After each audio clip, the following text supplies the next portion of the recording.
네, 글로벌 경제 이슈 살펴보는 김보미의 뉴스카페 시간입니다. 김 기자. 네. 첫 번째 소식부터 바로 살펴볼까요? 네. 첫 번째는요, 영상을 통해서 확인해 보시겠습니다. 네, 백화점이나 은행, 종합병원 등에서 한 번쯤은 보셨을 텐데요. 네. 세계 최초로 인간의 감정을 인식해서 반응하는 로봇입니다.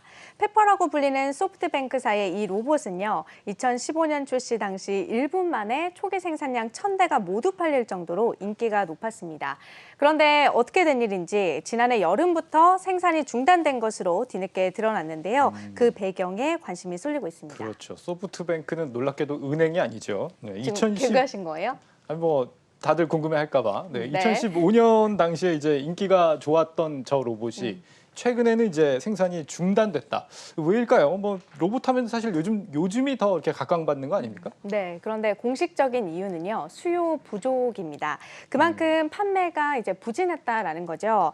실제로 페퍼의 생산 대수는요, 2015년부터 지난해까지 총 6년간 27,000대에 그쳤습니다. 물론 이에 대해서 소프트뱅크 측은 이 페퍼에 대한 생산을 완전히 중단한 것은 아니다라고 밝혔는데요. 이미 프랑스의 소프트뱅크 로봇 사업부가 오는 9월 구조 조정을 실시할 것으로 전해지면서 사실상 로봇 페퍼와 관련한 사업은 접었다라는 시각이 우세한 상황입니다. 그렇군요. 인간의 감정을 읽는다라고 하면 왠지 좀 쓸모가 많을 것 같은데 왜 이렇게 수요가 없을까요? 일단 여러 가지 이유가 있는데요. 로봇 페퍼의 기능이 지극히 제한적이었다라는 점이 대표적입니다. 네. 이 페퍼가 시각이나 청각, 촉각 등을 활용해서 인간의 감정을 읽어내고 또 그에 따른 반응을 나타내는 기능을 하고 있는데 그것 말고는 특별한 기능이 없었다라는 겁니다. 이 기업에서는 단순 안내 정도에 그칠 정도로 제한적이었고 또 가정에서 활용하기에는 인간과 또 깊이 있는 대화를 나눌 만큼의 수준은 아니어서 그 포지션이 애매했다라는 거죠. 그렇군요. 저는 뭐 인간의 감정을 읽는 기능만으로도 굉장히 좀 유용할 것 같은데 회사에서 좀 쓸모가 많을 것 같아요. 그래요? 오늘 아침에 직장 상사의 기분 파악할 수 있고 좀 좋을 것 같다 이런 생각이 드는데 네. 어쨌거나 이 뭐 네. 기능적인 부분이 좀 부족하다라고 해도 인공지능이 요즘 또 발달하고 있다 보니까 이런 부분은 좀 충분히 보완할 수 있지 않을까 싶은데요. 네, 그런데 이 페퍼의 부진에는 또 다른 이유가 있습니다. 혹시 불쾌한 골짜기라는 말 들어보셨습니까? 불쾌한 골짜기요? 네. 뭐 처음 듣네요.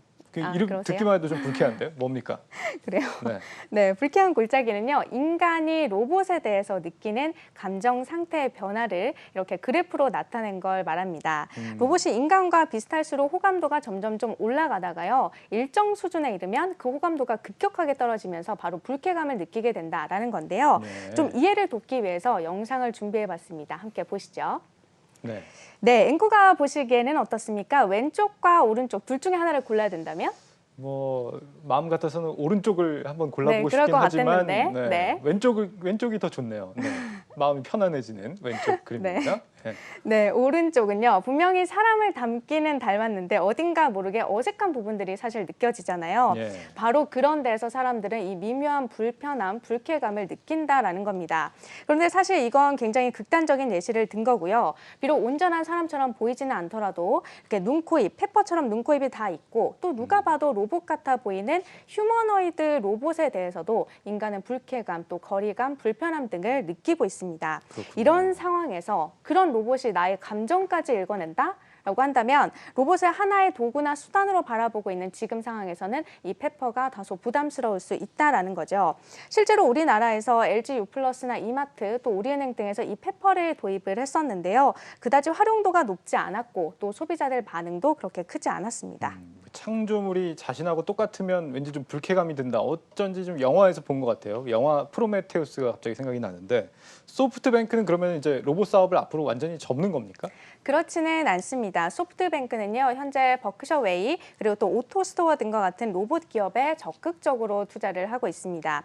다만 이들 기업이 주력하는 로봇 형태를 볼 때요, 이 창고 물품을 나르거나 정리하는 이러한 특정 기능에 특화된 이 기계나 수단으로서의 로봇 생산과 개발에 주력할 것으로 보입니다. 네. 지금 버크셔 그레이와 오토스토어에서 제공하고 있는 창고 물품 정리용 AI 로봇들이 나오고 있죠.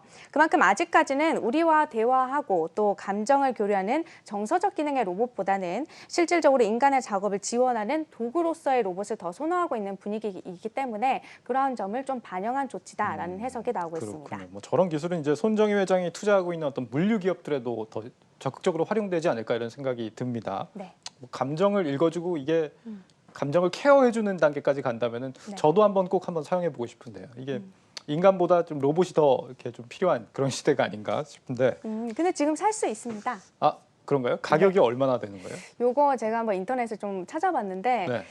올라온 가격으로는 3,600만 원 정도였어요. 3,600만 원. 네. 그냥 제 껌값이죠? 감정은 제가 알아서 케어하는 것으로. 앵커한테는 껌값 아닌가요? 네. 제가 그 정도로 돈이 많습니까? 알겠습니다. 네. 네.